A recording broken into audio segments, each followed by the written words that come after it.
dreamt of having friends like the superhero Iron Man or robot Doraemon who could hand out gadgets to solve all my problems and, of course, obey my commands. Now, you must be wondering what kind of problems does this 10-year-old have? Isn't blowing balloons for my birthday party a problem? What about laying domino blocks in long lines? Frustrating. And solving the Rubik's Cube? Oh no. How many here can solve the Rubik's Cube? Could you raise your hands, please?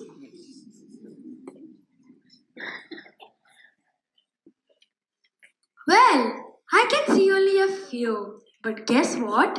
I can't solve the Rubik's Cube either. Hey, don't worry. I'm here to share with you a top secret that you too can build your own gadgets and solve all your problems. All you need is two things. One, access to the internet, and two, the heart of a child willing to learn and play. With these two things, one can do wonders. Let me show you a few of the little wonders that I have built. This gadget blows balloons for me. It has a simple arrangement of a motor connected to a pneumatic pump. The pump blows air into the balloon and we are ready to party. Whenever I have tried to lay domino blocks, one of them would fall and send the rest tumbling down. So, I built this domino layer robot that can lay dominoes in long and stable lines. And this gadget is the smartest of them all. Are you ready for him? He solves the Rubik's Cube. I built this gadget based on instructions that I found on the internet.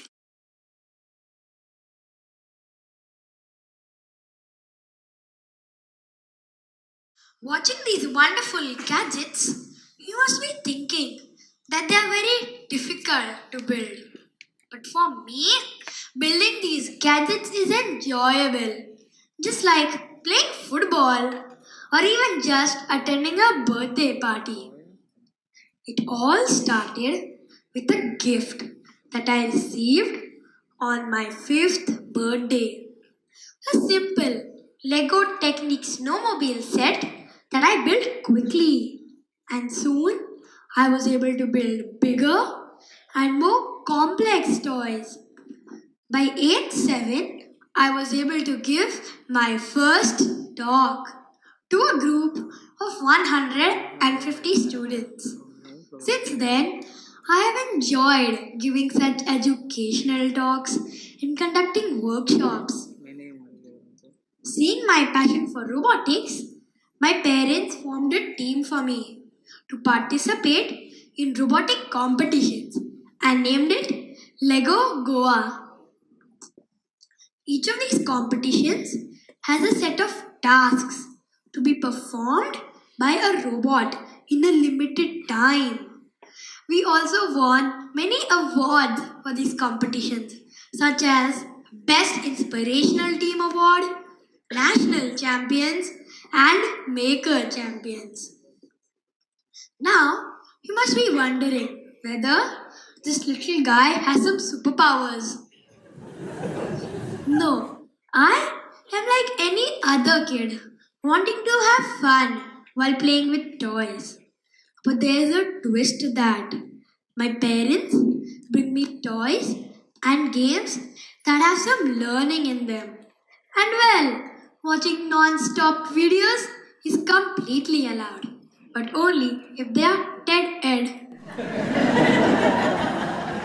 Initially, I would build toys as per the manuals, but soon I was making and remaking toys with my own imagination. Just like this great ball contraption or GBC. Making balls tumble down is so much fun. It carries these balls to the top to roll them down again and again. It is powered by a motor connected to a few gears and a chain. See, I am learning the concepts of engineering the cool way. But soon, these fun toys were boring. I wanted toys that I could command. So, my parents bought me a Lego Mindstorms robot. The first competition that we participated in, we topped from the bottom. However, within a year's time, we were winning the same competitions. And do you know why? Because the robot had become our best friend.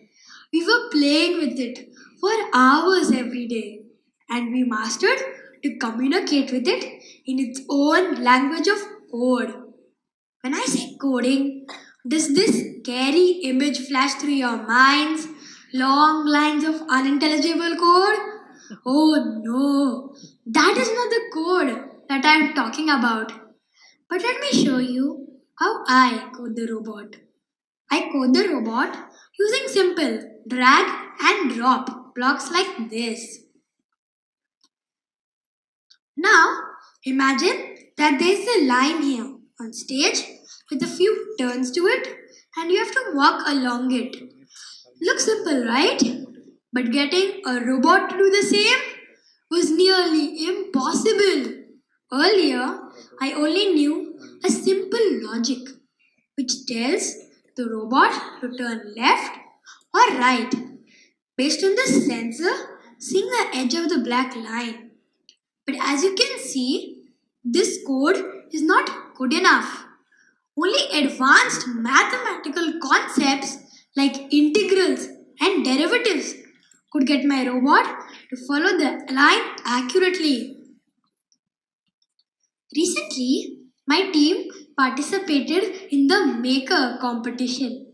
The challenge was to make a robot carry a 1 liter water bottle on a rough surface. Sounds simple, right? But here was the real challenge. The bottle was open and not a drop of water could be spilled. We gave many designs thought. My dad showed me a camera mounted on a gimbal, making it steady to get a shake-free video. Eureka! I got the idea to meet the challenge. Based on the concept of gimbal, I built this model. Let me remove the cap. Abracadabra, the bottle remains steady and not a drop of water is spilled.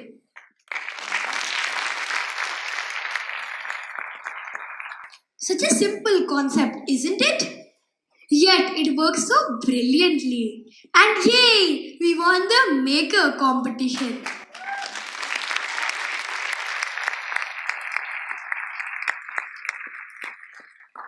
But let me tell you, this has a trace of rocket science in it too.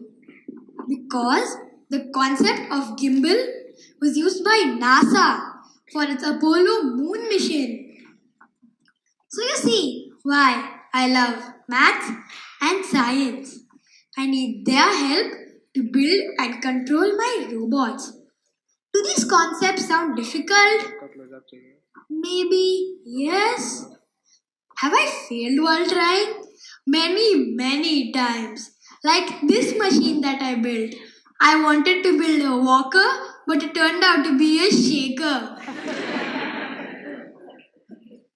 My love for robotics has earned me the most unusual playmates. My parents! It was my dad who nurtured my love for robotics and my mom who teaches me how to code. We kids are always curious to know how things work. We can seek help from our parents and teachers. And most importantly, information today is free because of the internet. All that is required is just the desire to learn while having fun. So, do you still want to wait for Doraemon to hand out gadgets to solve your problems? I would rather not. Thank you.